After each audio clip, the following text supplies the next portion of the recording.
UP में दरोगा भर्ती प्रक्रिया में ब्राह्मणों को अवसरवादी कहना, विकल्प के रूप में कहना, ये बहुत ही घोर निंदनीय कृत्य है। दरोगा भर्ती प्रक्रिया में जो भी अधिकारी हैं, जिन्होंने इस व्यवस्था को बनाया, जिन्होंने पर्चा बनाया, जिन्होंने पेपर बनाया, उनको ये सोचना चाहिए था कि क्या हम किसी समाज में किसी वर्ग को, किसी जात विशेष को टारगेट तो नहीं कर रहे हैं। बहुत सारी प्रक्रिया है, बहुत सारी व्यवस्था है, उसको कई बार कई सारे जो है लोगों ने, उस परीक्षा भर्ती प्रक्रिया के कई लोगों ने, कई अधिकारियों ने उसको कई बार पेपर प्रश्न पत्र को देखा होगा। बावजूद उसके इस तरह की गलती, इस तरह का कृत्य हो जाता है, ब्राह्मणों का लगातार अपमान हो जाता है। वो कभी कभी तो ब्राह्मण का यही लोकतांत्रिक व्यवस्था, यही संवैधानिक व्यवस्था, यही जो है तंत्र ब्राह्मणों का अपमान करता है। भगवान शंकराचार्य को कभी ये लोग नहाने से रोक देते हैं, कभी ब्राह्मण बटकों की चोटी पकड़ के खींचते हैं। ये सब किसके इशारे पर हो रहा है और क्यों हो रहा है? आज हमको और आपको विचार करने के लिए, सोचने के लिए हमें आपको आगे आना चाहिए।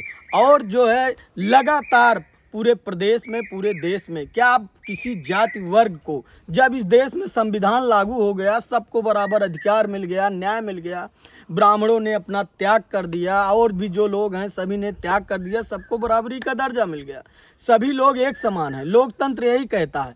किसी भी भर्ती प्रक्रिया, प्रश्न पत्र में किसी भी बच्चे का जो है, जो भी भर्ती प्रक्रिया है, उसका मूल्यांकन प्रश्न पत्रों के, उसके मेरिट के आधार पर होना चाहिए, उसके क्वेश्चन के आधार पर होना चाहिए, उसका मूल्यांकन जो है वह कितना अंक प्राप्त करता है इस पर होना चाहिए, ना कि किसी जात विशेष को टारगेट करना चाहिए।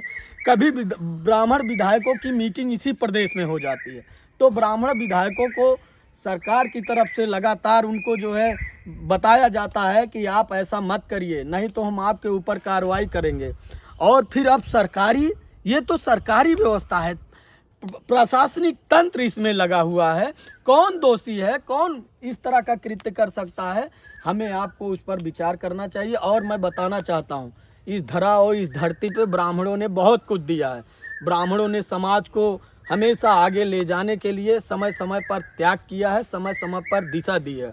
जिन लोगों को यह घमंड हो गया है कि हम कभी नहीं जाएंगे, हम कभी जो चाहेंगे वो कर देंगे, ऐसा नहीं है। जब भी पाप का घड़ा भरेगा, उसी दिन आपका अंत होगा और आप चले जाएंगे। तो इसलिए किसी जात विशेष वर्ग को टारगेट करना, लगातार उसको अपमानित करना, यह बहुत ही निंदनीय कृत्य है। मैं इसकी निंदा करता हूँ। और आगे मैं चाहता हूँ कि ब्राह्मण समाज के लोग अब ना सोएं। उनको ये जानना चाहिए कि कौन उनके साथ भेदभाव कर रहा है, कौन लगातार उनके साथ इस तरह की साजिश कर रहा है। उनको अब खुल करके आना चाहिए और उनको जो है अपनी आवाज़ उठानी चाहिए। और जो भी अन्याय हो रहा है, जो भी अपमानजनक वो जो है माहौल बनाया जा रहा है ब्राह्मणों के प्रति, इस तरह का जो है इतना घिनौना जो है अपमानजनक जो है कृत्य किया जा रहा है, अब ब्राह्मणों को आवाज़ देना चाहिए और ब्राह्मणों को एक होकर के अपनी आवाज़ उठाना चाहिए। धन्यवाद।